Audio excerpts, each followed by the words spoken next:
दोस्तों नमस्कार, स्वागत है आप सभी का एजुकेशन मंत्रा में। दोस्तों इस वीडियो में हम बात करेंगे विद्यार्थी जीवन से जुड़ी हुई तमाम भर्तियों से संबंधित लेटेस्ट अपडेट जो आज के समाचार पत्रों में छाई हुई हैं। तो चलिए दोस्तों बिना किसी देरी के वीडियो को शुरू करते हैं।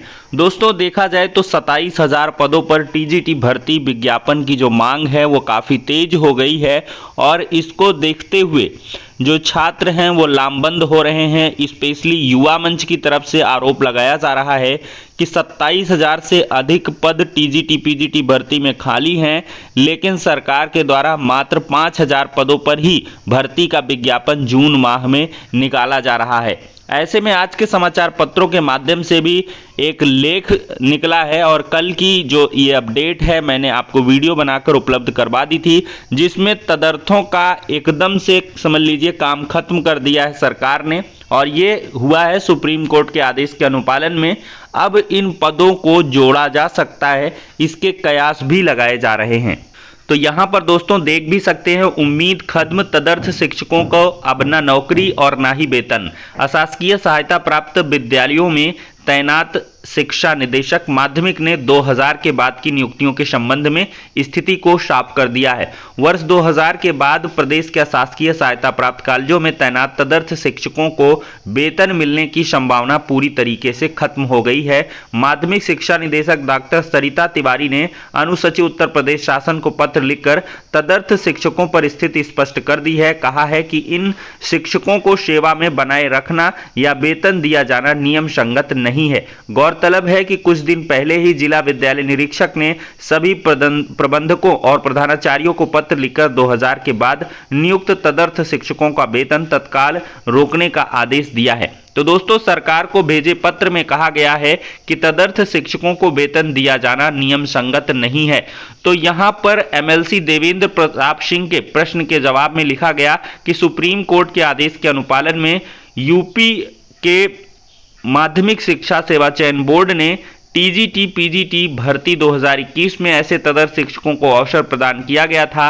नियुक्ति के आधार पर भारांक देते हुए सफल तदर्थ शिक्षकों को नियमित शिक्षक के रूप में पैनल व कार्यभार ग्रहण कराए जाने के आदेश जारी कर दिए हैं। सुप्रीम कोर्ट के 7 दिसंबर 2021 के आदेश में परीक्षा में असफल या प्रतिभाग न करने वाले तदर्थ शिक्षकों के विनियमित की कोई व्यवस्था नहीं है। इस प्रकार 30 दिसंबर 2000 के बाद नियुक्त तदर्थ शिक्षकों को सेवा में बनाए रखना या वेतन दिया जाना नियम संगत नहीं है। इससे पूर्व से नियुक्त और वर्तमान में कार्यरत ऐसे शिक्षक जो कोर्ट के अंतिम आदेश से वेतन प्राप्त कर रहे हैं, उनके विनियमितीकरण के संबंध में वित्त एवं न्याय विभाग की सहमति नहीं है। तो दोस्तों यहां से देख सकते हैं कि पूरी तरीके से लगभग जो 22,000 के करीब तदर्थ शिक्षक हैं उनका भविष्य खत्म हो चुका है। उनकी आखिरी बची कुची उम्मीद भी खत्म हो चुकी है।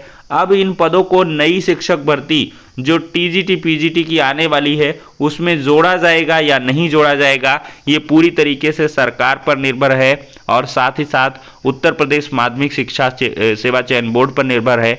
अब इन पदों को जोड़ा जाता है तो अवश्य ही ये एक बड़े पैमाने पर भर्ती हो सकती है और ऐसे में छात्रों के लिए एक सुनहरा मौका हो सकता है। अब दोस्तों यहाँ पर हम बात करेंगे टीजीटी पीजीटी भर्ती में बीटीसी के जो छात्र हैं वो अपनी जुड़ाव की मांग कर रहे हैं। उनका यही कहना है कि समानता के बर्ताव के तहत सरकार करे कि जिस प्रकार से बीएड छात्रों को 69,000 शिक्षक भर्ती और जो 1 to 5 की भर्ती है उसमें पार्टिसिपेट करने का अवसर दिया जाता है, तो संशोधन किए जाएं, आवश्यक संशोधन। जिस प्रकार से 6 महीने का ब्रिज कोर्स करवा लिया जाता है बीएड अभ्यर्थियों के लिए, उसी प्रकार से बीटीसी अभ्यर्थियों के लिए भी 6 महीने के ब्रिज कोर्स की व्यवस्था की जाए। चूंकि 2 साल के दोनों पाठ्यक्रम हैं, सेमेस्टर पद्धति है, दोनों में लगभग पाठ्यक्रम भी वही रहता है, तो जो 6 to 8 की पढ़ाई है वो भी डीएलएड में करवाई जाती है। तो मेरे हिसाब से भी दोनों का पाठ्यक्रम लगभग सेम है और बीएड बीटीसी के विवाद को खत्म करने के लिए बीएड को समकक्ष अर्हता बीटीसी की बनाई गई है, तो बीटीसी को भी बीएड के समकक्ष कर दिया जाना चाहिए। इससे विवाद भी खत्म होगा और छात्रों का भ्रम और एक भय भी खत्म हो जाएगा कि या तो आप डीएलएड करें या बीएड करें और बाद में सिर्फ एक पाठ्यक्रम को ही मान्यता दे दी जाए, बाकी सारे पाठ्यक्रमों को खत्म कर दिया जाए और शिक्षक बनने के लिए जैसे 4 ईयर इंटीग्रेटेड बीएड कोर्स की शुरुआत की जा रही है तो वही सिर्फ रहना चाहिए। तो यहाँ पर दोस्तों देख सकते हैं डीएलएड और बीटीसी प्रशिक्षितों ने मांगा मौका, मंत्री को लिखा टीजीटी भर्ती के लिए पत्र। तो यहाँ पर भर्ती में शामिल होने के लिए मुख्यमंत्री माध्यमिक और बेसिक शिक्षा मंत्री को पत्र लिखा है।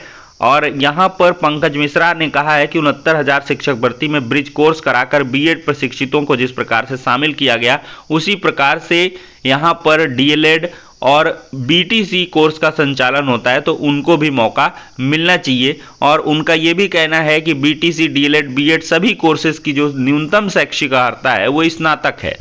अब दोस्तों यहाँ पर बात करें तो इलाहाबाद उच्च न्यायालय ने कहा है कि बेसिक शिक्षा परिषद के सचिव आदेश का पालन करें या 4 जुलाई को अवमानना में हाजिर हों, शिक्षक पद पर दोबारा आवेदन को दें एनओसी।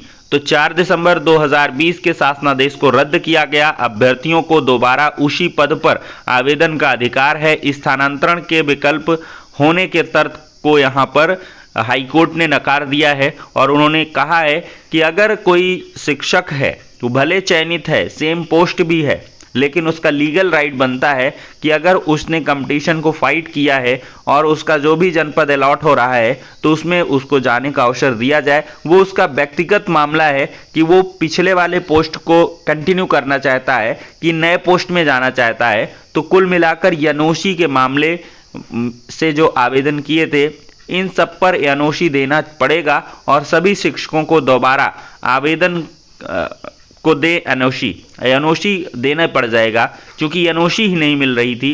तो इस वजह से हाईकोर्ट में याचिका दाखिल हुई थी। तो ऐसे में अभी एनओसी दिया जाएगा और इन शिक्षकों को ज्वाइन भी करवाया जा सकता है। क्योंकि सुदूर जनपदों में बहुत सारे जो शिक्षक हैं वो पढ़े हुए हैं, उन्हीं का मानना है कि उनके नज़दीक का या गृह जनपद अगर मिल गया है तो उसमें आना चाहते हैं।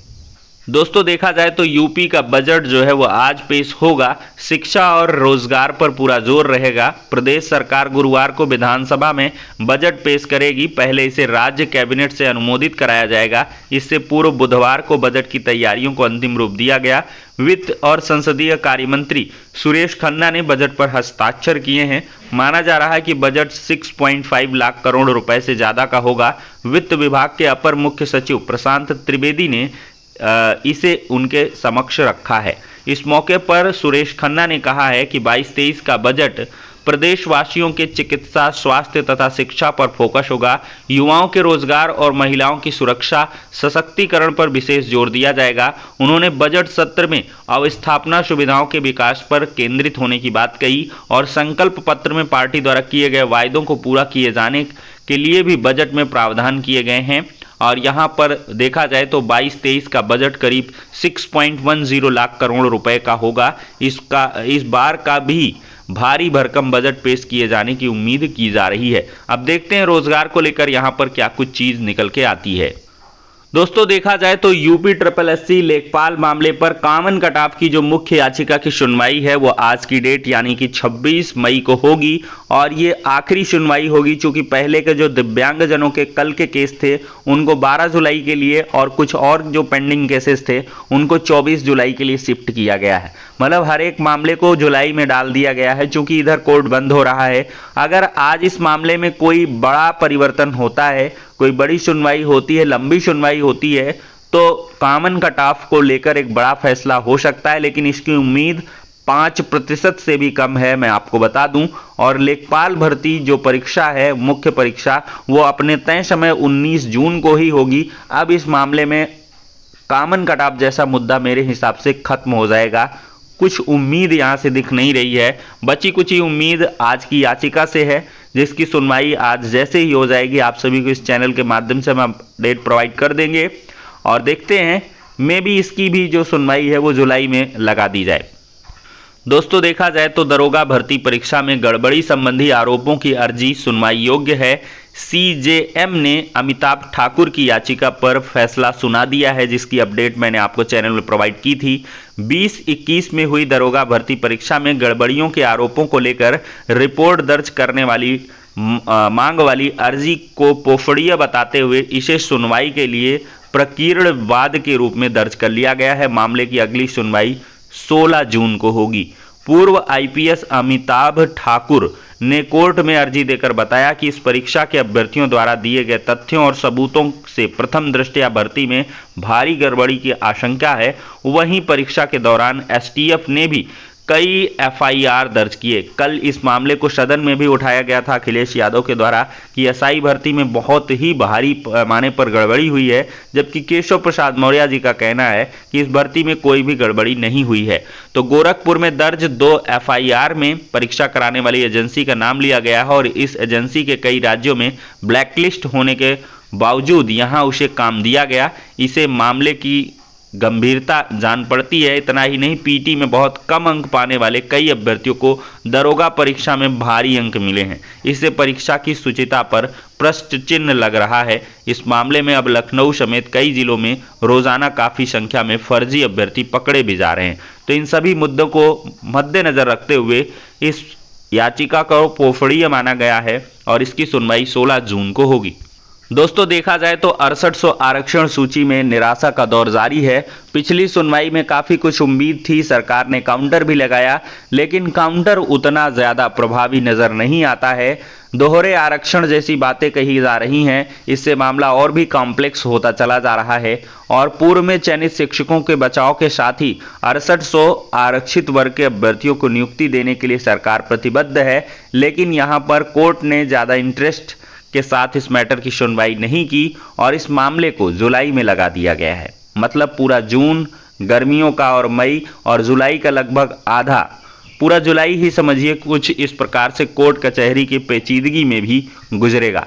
तो 6800 आरक्षण सूची का मामला लगातार सदन में उठाया जा रहा है। अब देखते हैं, यहाँ पर पहले तो कोर्ट का ही यहाँ पर मामला है और कोर्ट से जब तक ये क्लियर चीज़ें नहीं होंगी तो आप सभी को निराशा के साथ ही जीवन व्यतीत करना पड़ेगा। तो फिलहाल के लिए दोस्तों इस वीडियो में इतना ही, नेक्स्ट में मिलते हैं।